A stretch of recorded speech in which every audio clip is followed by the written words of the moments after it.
Please welcome Cristina Junqueira, co-founder and chief growth officer of Nubank, and Semafor's executive editor, Gina Chon.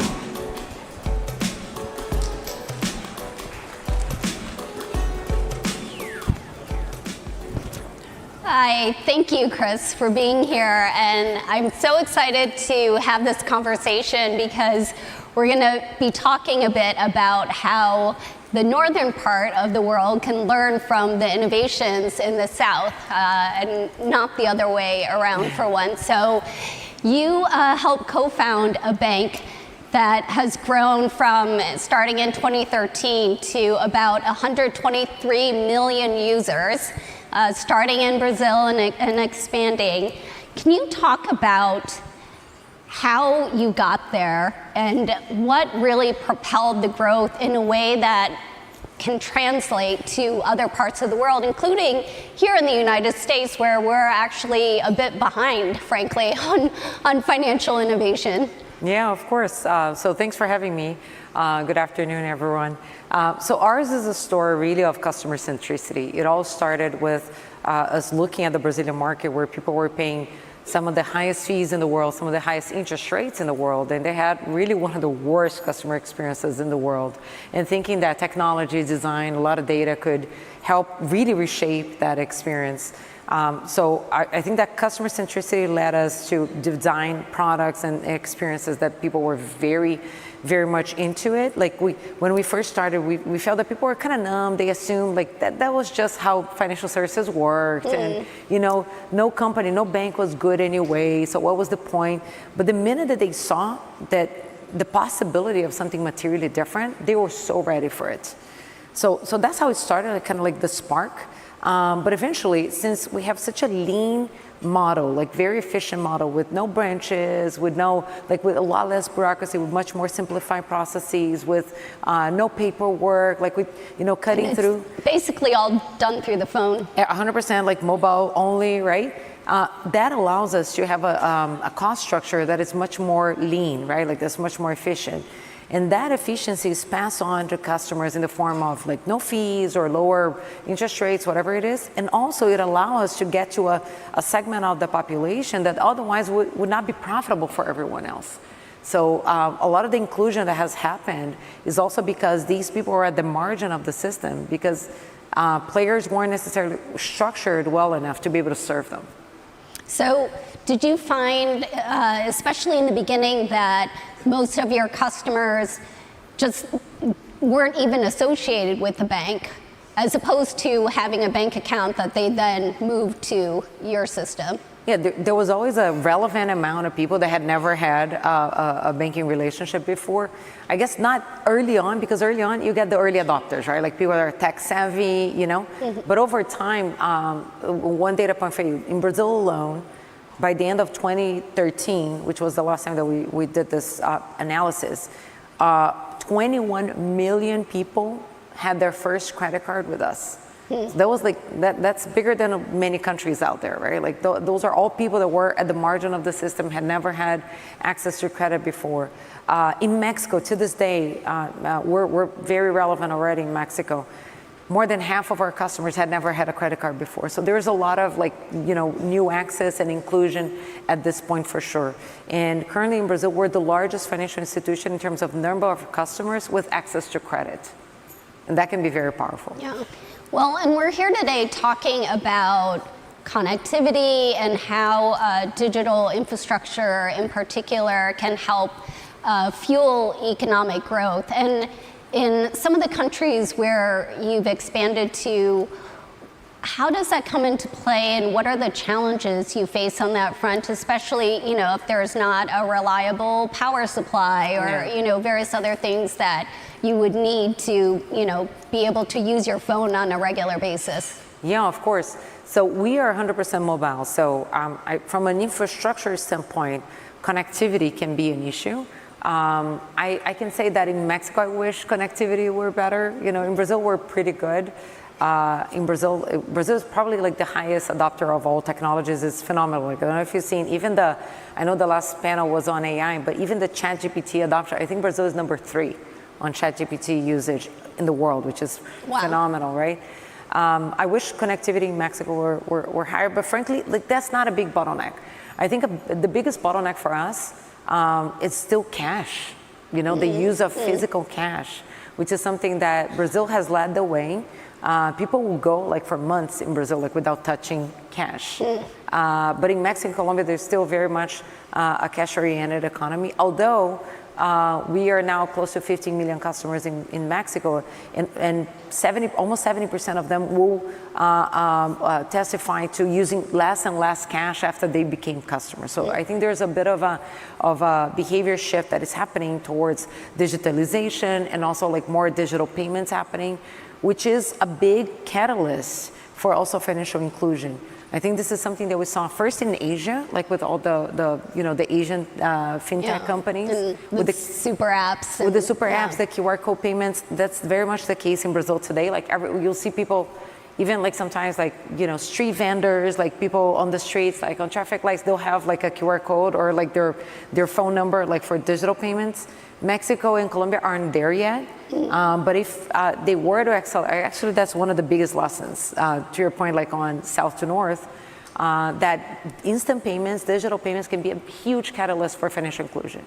Because when there's an economy that people are increasingly using digital payments, everyone is inclined, like there are network effects that incentivize people signing up for digital accounts, and then suddenly there's like this flywheel of incentives for people to join the system and open accounts and concentrate their money flow like through the system, which has many positive impacts, even from a tax standpoint, from reducing tax evasion, reducing even sometimes criminal activity. Yeah.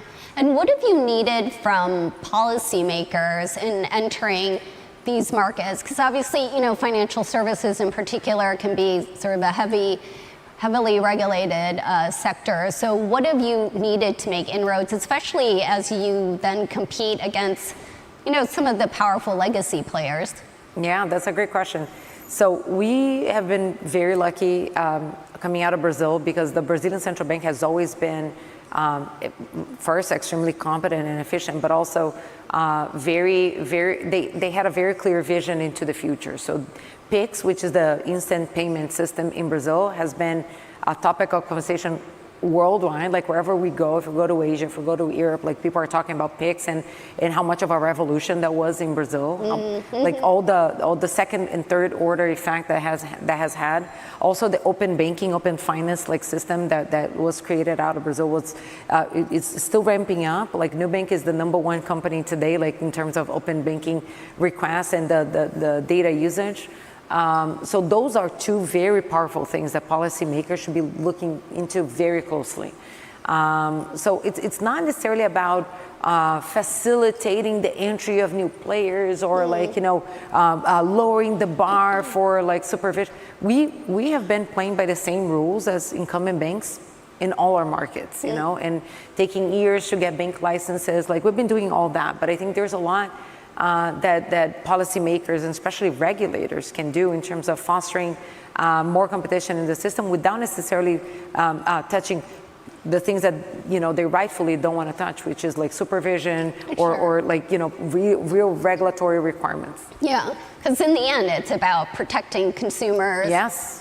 Giving them more access, but obviously in a safe and sound way. Exactly, in a prudent way, right? Yeah, and what about other parts of the world? You've moved into Mexico. Would you, think about the U.S. market or other markets, especially, for those of you who don't know, here in the world's largest economy, we still use pieces of paper that represent money called checks. And it's a very antiquated old system that like my grandma's grandma was using. So the fact that it still exists today, are there other places where you would make inroads that are more in the northern part of the world? That always cracks me up. I've recently, like the thing with the checks, I've recently relocated to the U.S. and of course, coming in as a foreigner has its its challenges.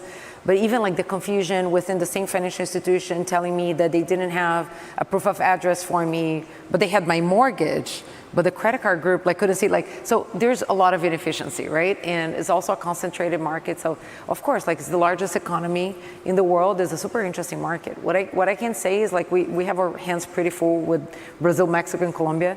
There's still a lot that we want to accomplish. Even in Brazil, like as mature as it is, we're serving over 60% of the adult population in Brazil, which is huge. But there's still, like when you look at our market share in Brazil, is still like far from where we think we could rightfully be in terms of the demand that customers show us. In Mexico, we're barely scratching the surface. We were just authorized to migrate our operation into actually a full bank. So that's happening early next year. That's something that we're preparing for, and it takes a lot of work. Colombia, same thing, same story. We started there after Mexico. We're still scaling our operations. There's a lot of challenges there for us to continue to grow. So those are three big countries that we're heavily focused on, but we do see a lot of opportunities even in developed markets like the US. Yeah, and what are you seeing among your customer base, your users, in terms of their economic health? Because, you know, globally, people have seen rising prices because of tariffs and other shifts in kind of international commerce. How are consumers feeling about, you know, their sort of monthly bills and job security, et cetera, that you are seeing reflected in sort of how they're using Nubank? Yeah, so some of those things that you cited are fairly recent. So I don't think there's any data on our side that already reflects like immediate impacts. What I can say is like we do a lot of analysis on customer behavior before and after they become customers, and after a year that they've become customers or 2 years that they've become customers. So kind of orthogonal to the macroeconomic and the like geopolitical context. What I can say is like we have consistently observed like 70 to 75% people will report they feel better financially. They feel better equipped to make better decisions. They feel that they're better prepared to handle any financial surprise that they need to handle. We have millions of people, tens of millions of people if you count all countries, that have started to save money for the first time in their lives, like with the savings features that we have. They had never saved any money before. Not to mention the billions of dollars that we've saved them in fees, which frankly has a direct impact. Like that's money that would sit on a revenue income statement of an incumbent bank and has now turned into food, education, whatever it is that these customers are using that money for. So we're more on the positive side of like a lot of the impact that we were able to facilitate in the customers' lives. Yeah, and in terms of sort of new products, new services that you're looking at, you guys are looking at integrating stable coins, possibly pegged to the dollar. Where are you seeing sort of digital assets playing a role in helping to facilitate faster payments and sort of removing friction from the system, but again, ensuring that there are also safeguards necessary? Yeah, so there's a lot happening in that space, as you know.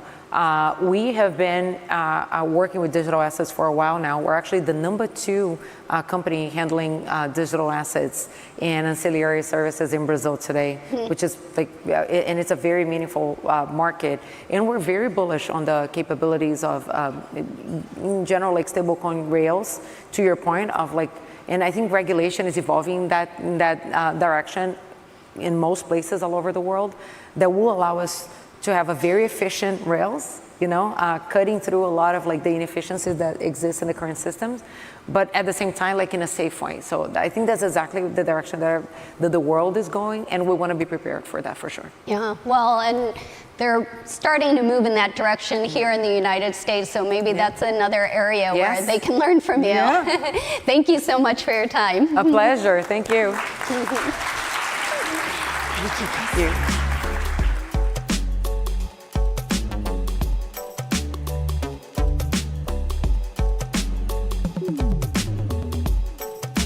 Joining us